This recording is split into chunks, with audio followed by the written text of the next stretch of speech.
Reading video addressing the Big Five by Teneri Perez. Here's a video overview. First, we're going to have introduction by Teneri. Then we're going to meet the three educators, Mr. Rick, Miss Jenna, and Mr. Richard. And then I'm going to have a summary of everything learned today. Introduction.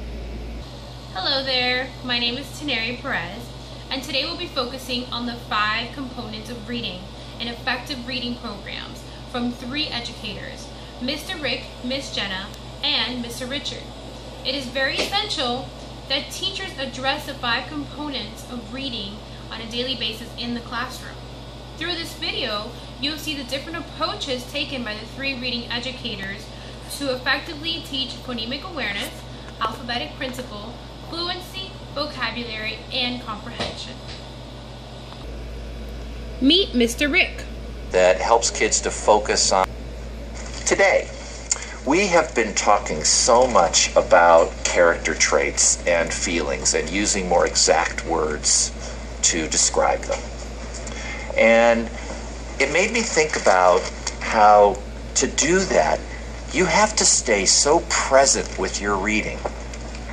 And I want to talk to you a little bit about that today, and how what readers do is they create theories about their characters in the moment when they're present like that, and sometimes those theories change. So as you saw in the video, that's Mr. Rick, and some of the questions that I would ask him are, what are some ways you can incorporate the 5 components of reading during your reading hour?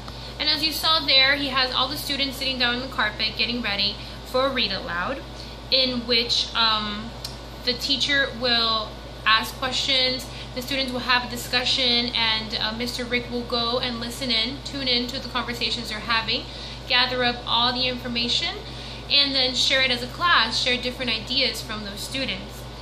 I believe that he has a workshop method, like he said earlier on in the video, and that allows students to take their turn. So this is the way he would incorporate his 5 components of reading. Blowing in and out,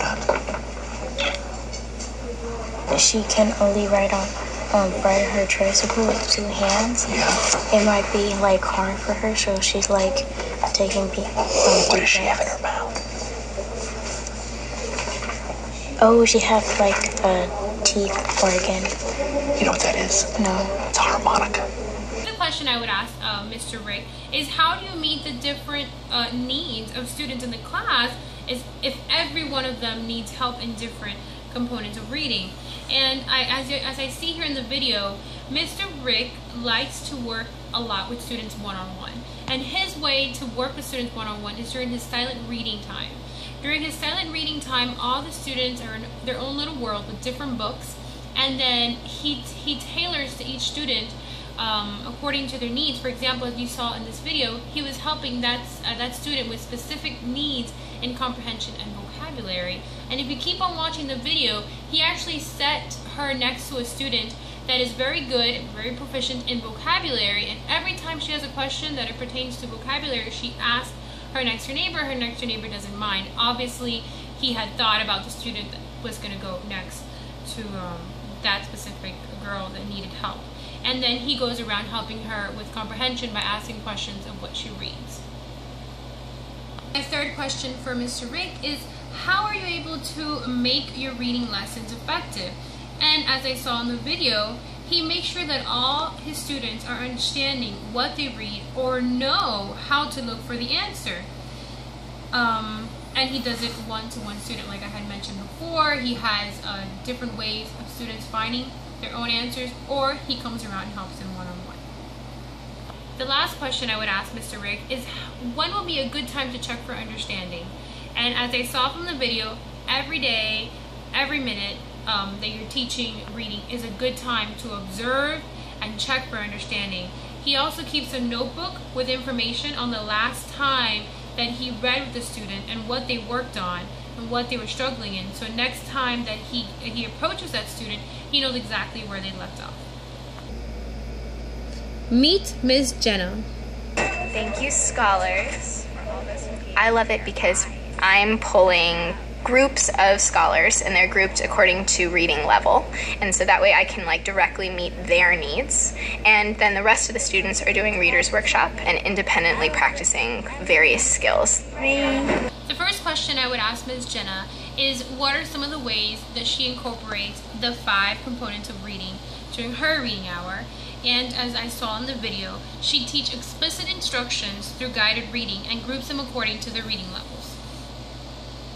The second question I would ask Ms. Jenna is, what do you do in order to show students the importance of the 5 components of reading in her class?